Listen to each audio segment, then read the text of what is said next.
Tisztelt konferencia résztvevők, tisztelt zsűri! A következőkben, ebben a szűkre szabott terjedelemben közel negyed órában a Pécsi Egyetemisták Web 2.0 előadást fogom önöknek prezentálni.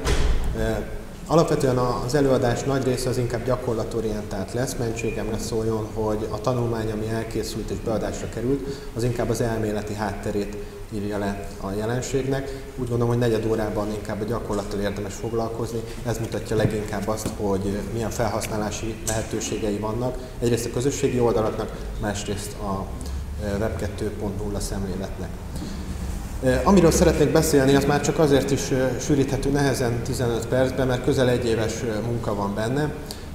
Amikor a tavalyi évben azt a feladatot kaptam, hogy egy kis egyetemi hallgatói szervezetnek az online kampányát tervezzük meg, akkor eléggé komolyan kétségbe estünk, hiszen ennek a szervezetnek, ez a Pécsi Egyetemisták Egyesület, nem volt költségvetése, tehát nagyon minimális volt az a keret, amit erre lehetett fordítani. Ugyanakkor egy nagyon széles célcsoportot szerettünk volna elérni, hiszen több mint 30 000 pécsi egyetemista van, akik számára szerettünk volna valamilyen tartalmat szolgáltatni. Azt tudom elmondani, hogy ebben az egy évben ennek eredményeként keletkezett egy félig megírt doktori disszertáció, legalábbis én mindig ezt mondom a konzulensemnek, illetve egy elég komoly adatbázis, ami egy összehangolt Web 2.0-án alapuló stratégia révén jött létre. Nagyon röviden és címszavakban, hiszen ezekről még szeretnék beszélni. Egy alkalmazást fejlesztettünk ki, ez a pécsi programok, amin keresztül elérjük a célcsoportunkat, tehát 18 és 25 év közötti pécsi egyetemistákat. Az IVIV oldalon keresztül több mint 7300 fő van jelen a pécsi egyetemisták klubjaiban. 5500 fő az, aki a Facebookon egy év alatt rajongói oldalhoz csatlakozott és elérhetővé vált, és több mint 11 000 főnek az e-mail címét, e-mail elérhetőséget sikerült megszerezni, ami egy opt-in adatbázis alapján történt, tehát ők feliratkoztak a Pécsi Egyetemisták hírlevélre, és a weboldalak pécsiegyetemisták.hu, illetve pécsiprogramok.hu nagyon komoly látogatottsággal bír, most már havonta több mint 45 000 látogató érkezik a weboldalakra. Az egész Web 2.0 stratégia, amit alkalmazni próbáltunk, az a social médiára összpontosít, és így rögtön az elején fölmerül a kérdés, hogy miért pont a közösségi oldalakon keresztül próbáljuk az elérhetőségeket összegyűjteni. Ebben kapcsolatban egy analógiát használnék, ha már a közgazdaságtudományi karon vagyunk, akkor André Kostolányi citálható itt, akit amikor megkérdeztek avval kapcsolatban, hogy kinek javasolja a tőzsdei befektetéseket, akkor azt mondta, hogy akinek sok pénze van, az tőzsdézhet, akinek kevés pénze van, annak tőzsdéznie kell. Én így gondolom a közösségi média kapcsán is, hogy akinek van pénze online marketing kampányokra, annak egy opció lehet a közösségi oldalak használata, akinek nagyon kevés a költségvetése és kis keretből gazdálkodik, annak az eredményes online jelenléthez mindenképpen szüksége van a közösségi oldalakon való jelenlétre. De hogy miért is, hiszen ez látható az ábrán, hát ez a domináns csatorna, és egyre inkább ez a domináns csatorna. Itt az előadások kapcsán már említésre került, és valóban így van, hogy a Facebook felhasználók magyarországi száma most már megközelítette, sőt talán napokban át is lépte a 2 millió főt. Nem került említésre, de nagyon fontosnak tartom, hogy az egyetemisták nagy része nagyon sok időt eltölt a közösségi oldalakon, tehát egy Facebook felhasználó, egy átlag felhasználó napi 55 percet van a rendszerben, ez rengeteg idő, ez idő alatt nagyon sok információt el lehet juttatni hozzá. Azért, mert a közösségi oldalakon való jelenlét az eléri a fiatal egyetemistákat, akik alapvetően reklámkerülők lettek, hiszen a hagyományos marketing eszközök nagy része lepereg róluk, vagy nem érhető el ilyen szempontból ez a célcsoport. A hitelességét adott esetben egy márkának vagy egy brandnek a közösségi oldalakon való jelenlét és a virtuális közösségnek a nagysága tudja adni. Mert interaktív és folyamatos jelenlétet tesz lehetővé, ez nagyon fontos, erre még majd kitérnék az előadás kapcsán, és mert a kritikus tömeg elérése után, ami közösségi oldalaknál nagyon fontos, a folyamat öngerjesztővé válik, tehát a közösségnek a növekedése az expanzív módon tudja bővíteni a felhasználók táborát. Az a stratégia, amit mi alkalmaztunk ebben az egy évben, úgy gondolom, hogy egy viszonylag átgondolt stratégia volt, ahol az online stratégiai piramisnak az elemeit alkalmaztuk. Ez inkább cégeknél, szervezeteknél és nagyobb vállalatoknál divatos, de talán nem ördögi a gondolat, hogy egy kis civil szervezet is föl tud használni ilyen jellegű megközelítést. Kicsit hasonló az analógia ahhoz, mint a Maslow'i piramisnál a szükségletek egymásra épülése. Az online stratégiában különböző nagyon fontos tartalmak épülnek egymásra, vagy nagyon fontos szintek, és én úgy gondolom, hogy a szinteknek az elhelyezkedése az nagyjából a jelentőségüket is mutatja, tehát alapvetően a tartalom az egyik legfontosabb az online stratégiai jelenetben, és akkor fölfelé haladva egészen a kampányokig jutunk el. Mindegyik szintről beszélnék nagyon röviden, amire itt felhívnám a figyelmet, hogy a stratégia attól stratégia, mert egy tudatos és megtervezett folyamat, tehát próbálunk figyelni a szintek mindegyikére, és nagyon nagy mértékben használjuk a technológiai innovációt. Az online marketing egy olyan világ, ahol nagyon gyorsan változnak a dolgok, események, ahol trendek vannak, amikre föl lehet kapaszkodni, és ezt ki is kell használni. Az első szinttel kezdeném a tartalommal, a content is a king szokták mondani, tehát valóban a tartalom az egyik legfontosabb elem az online stratégiában. És a tartalommal kapcsolatban nagyon sokféle tartalmat tudunk szolgáltatni a felhasználóknak. Mi alapvetően a Pécsi programok kapcsán ebben találtunk egy rést, amin keresztül ezt a célcsoportot, a pécsi egyetemistákat meg tudjuk szólítani. Nem vagyunk egy sajtóügynökség, nincsenek emberek, akik előállítják folyamatosan a tartalmakat, tehát viszonylag kis költségvetésből a pécsi programokon keresztül tudjuk elérni a fiatal célcsoportot.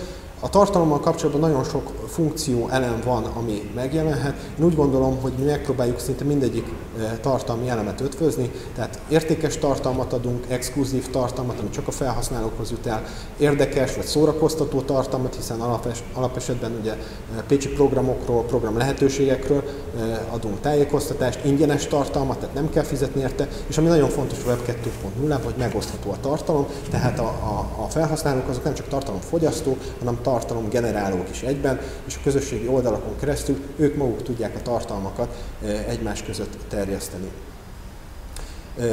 Még egy fontos gondolat a tartalomhoz, hogy a lehetőség szerint megpróbáljuk szinkronizálni azokat a csatornákat, amiken keresztül a tartalom kimegy. Tehát nem csak a Facebookon keresztül folytatunk tartalomközlést, hanem RSS formájában ezek a tartalmak kimennek, és megjelennek például a MySpace-en keresztül is, vagy a Twitteren, tehát mindenféle olyan csatornán, amit használnak a fiatal egyetemisták. Olyannyira fontos a tartalom, hogy még egy diát szántam ennek az előadás során.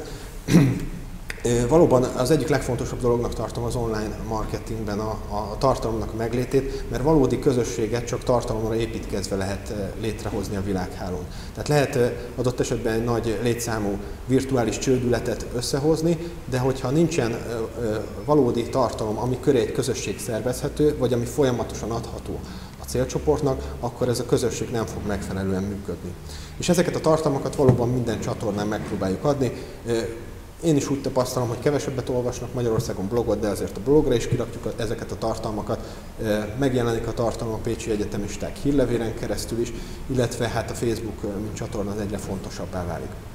A második szint az online stratégiában a felhasználhatóság, mivel talán ez illeszkedik legkevésbé a konferencia témájához, én is viszonylag keveset beszélnék erről, de nagyon fontosnak tartom. Tehát, és nem azért tartom fontosnak, mert erre építkezik alapvetően az online stratégiánk, hanem azért, mert a célunk végső soron az, hogy a célcsoport tagjait, a pécsi egyetemistákat áthúzzuk a saját weboldalunkra, és a mi saját hírlevelünkre iratkozzanak föl, a mi saját tartalmainkat tudják majd később megkapni. És ebben nem az a félelem van, hogy fizetőssé válik a Facebook, és megszűnik az e-web, és bármilyen gondolat, hanem egyszerűen az, hogy a saját adatbázis az mindenkor a későbbiek során használható, és különböző kampány során módosítható. Ezért ugye a használhatóság kapcsán felmerül, hogy a honlapnak a megtervezése, a design, az arculati elemek, tehát amit úgy hívunk, hogy web ergonómia, az megfelelően működjön.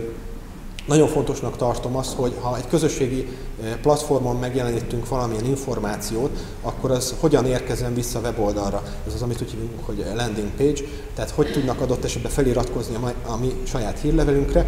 És itt kiemelném azt, ami szintén talán egy fontos elem lehet a felsőoktatási marketingben is, hogy a közösségi oldalak nagy része integrálható ingyenes alkalmazásokat, fejlesztéseket is jelent a gyakorlatban, tehát nekünk például minden aloldalunk a Facebook Connect-tel van ellátva, tehát a saját Facebookos felhasználói profilján keresztül tud egy tartalomhoz szólni, lájkolhatja, adott esetben megoszthatja, hozzáírhat, és akkor innentől kezdve működhetnek azok a virális dolgok, amikre a közösségi oldalak olyannyira alkalmasak. Ugye a stratégiai piramisnak a harmadik szintje lenne a kereső optimalizálás, erről is csak nagyon röviden. Ugyanakkor tényleg nagyon fontosnak tartom az online marketingben a kereső optimalizálás, mégpedig azért, mert pontosan a kisebb szervezeteknek nagy érdeke fűződik ahhoz, hogy rengeteg ingyenes találatot kapjanak a keresőkön keresztül. Ugye Magyarországon a Google a kereső csupa nagybetűvel, tehát az emberek több mint 90%-a Google-t használt, hogyha keresésről van szó. Ezért nagyon fontos, hogy az oldalaink optimalizáltak legyenek bizonyos kulcsszavakra.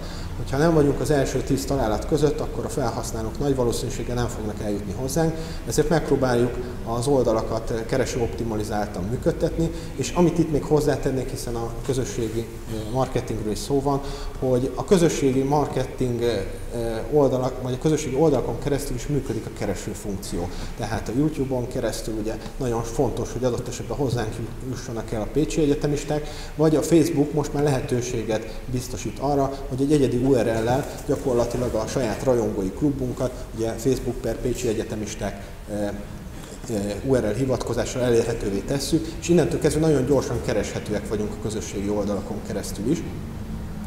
És hát ez megint csak egy olyan terület, és ez alapvetően szerintem átlengi az egész Web2-es szemléletet, hogy kövessük nyomon és mérjük azt, hogy hogyan viselkednek a látogatóink, illetve a célcsoportunk. Tehát ebben a példában is nagyon komolyan, gyakorlatilag havi bontásban mindig folyamatosan monitorozzuk azt, honnét, milyen csatornákon keresztül jutnak el a weboldalunkra a látogatók, mit használnak. Idő sajnos nincsen elidőzni ennél az ábránál, de az látható, hogy például ezek a tüskék, amik a diagramon jelen vannak, ezek mindig egy hírlevél kiküldést jeleznek.